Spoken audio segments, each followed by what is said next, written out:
Selamat pagi Bapak Ibu, mari kita dengarkan firman Tuhan di pagi hari ini, tapi terlebih dahulu kita berdoa. Bapa di dalam sorga, terima kasih Tuhan buat kesehatan yang Kau berikan. Terima kasih juga buat pagi hari ini, Engkau memberikan kepada kami hati yang rindu, yang selalu mau mendengarkan firman-Mu. Biarlah Engkau Tuhan yang menguasai pikiran kami, supaya pikiran kami dikendalikan firman-Mu, sehingga kami berjalan sesuai dengan arahan, tuntunan firman-Mu. Terima kasih, hanya dalam nama Yesus kami berdoa. Amin. Firman Tuhan buat kita pada pagi hari ini, yaitu yang tertulis dalam 1 Yohanes pasal 4 ayat 10, demikian firman Tuhan. Inilah kasih itu, bukan kita yang telah mengasihi Allah, tetapi Allah yang telah mengasihi kita dan yang telah mengutus anaknya sebagai pendamaian bagi dosa-dosa kita. Demikian pembacaan firman. Bapak Ibu yang dikasihi Kristus, inisiatif Allah itu bukan dari manusia, melainkan dari Allah sendiri. Bukan kita yang mengasihi Allah terlebih dahulu, tetapi Allah lah yang lebih dahulu mengasihi kita. Tujuan dan maksud Allah mengasihi kita adalah untuk pendamaian bagi dosa-dosa kita.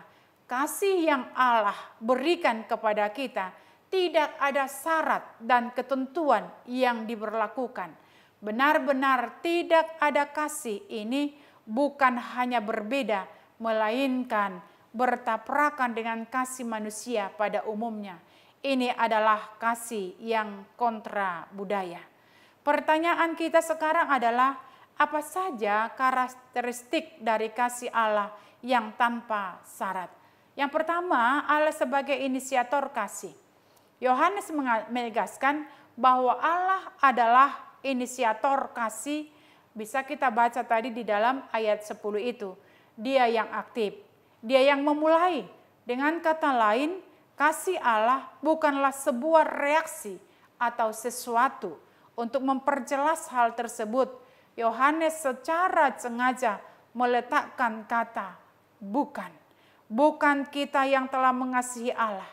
Jadi yang ditegaskan adalah sisi negatifnya. Kasih kita bukan menjadi alasan atau syarat atau dorongan bagi kasih Allah. Allah yang berinisiatif untuk mengasihi manusia merupakan salah satu keunikan kekristenan. Bukan kita yang mencari Allah, melainkan Allah yang datang untuk mencari dan menyelamatkan kita. Lukas 19 ayat yang ke-10.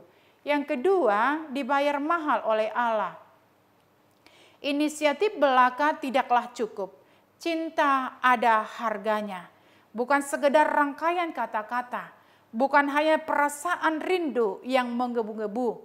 Bukan pula kegairahan yang murahan.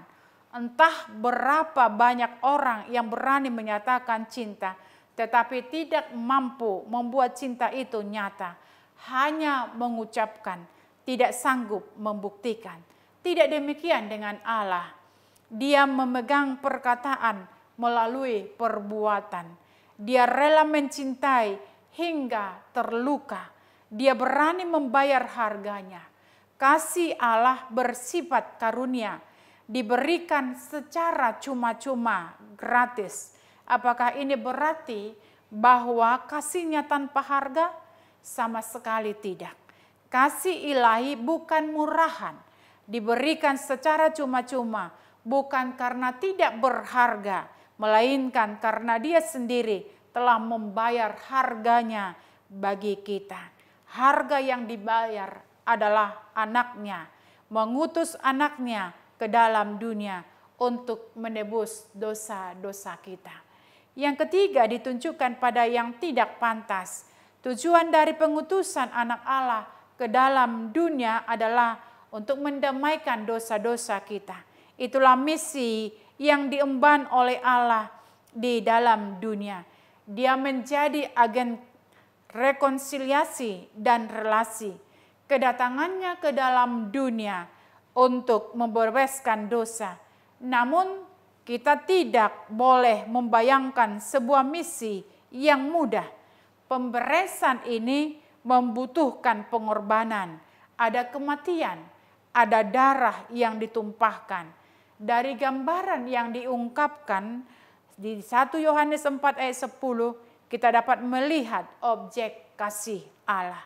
Dia mengasihi orang-orang yang berdosa, orang-orang yang sebenarnya tidak pantas untuk dikasihi. Allah yang kita kenal dalam Kristus Yesus sangat berbeda. Dia memang membenci dosa. Dia memang menghukum orang berdosa. Sesuatu memang harus dilakukan untuk memuaskan kasih keadilannya.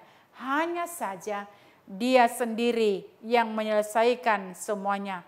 Allah sendiri yang memadamkan kemarahannya. Tidak ada satu pun yang kita perlu lakukan. Tidak ada syarat apapun untuk menyurutkan murkanya. Karena itu, jika Allah telah mengasihi kita lebih dulu, maka kita pun sewajarnya lebih mengasihi Allah dan sesama manusia dengan segenap akal dan pikiran kita. Yesus Kristus adalah jaminan keselamatan bagi yang melakukan kehendak-Nya. Keselamatan kekal tidak dijamin oleh kekayaan, kedudukan, dan kehormatan.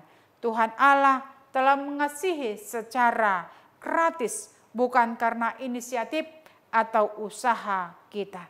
Jaminan kepastian keselamatan ada di dalam Anak-Nya Yesus Kristus. Untuk itu, marilah kita yang telah menerima anugerah keselamatan di dalam Yesus Kristus memancarkan terang berkat kasih kepada orang lain dan dunia ciptaannya. Amin, kita berdoa. Terima kasih Tuhan karena Engkau sudah menyatakan kasih-Mu dalam kehidupan kami, di mana Engkau Tuhan rela mati untuk membebaskan kami dari dosa dan hukuman. Itulah bukti kasih-Mu di dalam kehidupan kami. Ajari kami juga Tuhan untuk melakukan kasih itu dalam hidup kami. Karena kami sudah menerima kasih-Mu, kami juga akan saling mengasihi di tengah-tengah kehidupan kami. Engkau sudah memberikan diri-Mu dengan gratis, supaya kami dapat hidup. Tetapi kasih-Mu itu tidak murahan, tetapi Engkau sudah membayarnya dengan darah-Mu sendiri. Terima kasih Tuhan, biarlah kami menjadi anak-anak Tuhan yang penuh dengan kasih, mengasihi sesama kami, mengasihi Engkau dalam hidup kami ini. Terima kasih Tuhan, ampuni kami dari segala dosa kami. Di dalam nama Yesus kami berdoa. Amin, terimalah berkat Tuhan. Anugerah Tuhan kita Yesus Kristus dan pengasihan daripada Allah Bapa dan persekutuan Roh Kudus menyertai kamu sekalian. Amin. Salam, selamat pagi, selamat beraktivitas.